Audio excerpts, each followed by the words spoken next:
Җомга көнне матур хисләр туа. Онытыла булган мәшәкать, җылы идә кайнар шәйләр ишеп, утырулары дуслар бик рәхәт. Әмма бик эләкми җомга көндә иртүк торып эшкә чабабыз. Яшәп көн күрергә ничек тә җиңел түгел, юлын табабыз.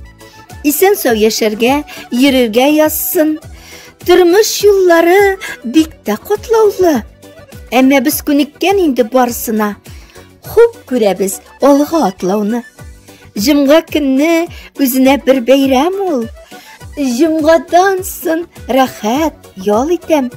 Бәлки шуңадыр да җомга көнне атна җиткән саен сагынып китәм. Автор Гөлнур Галимова.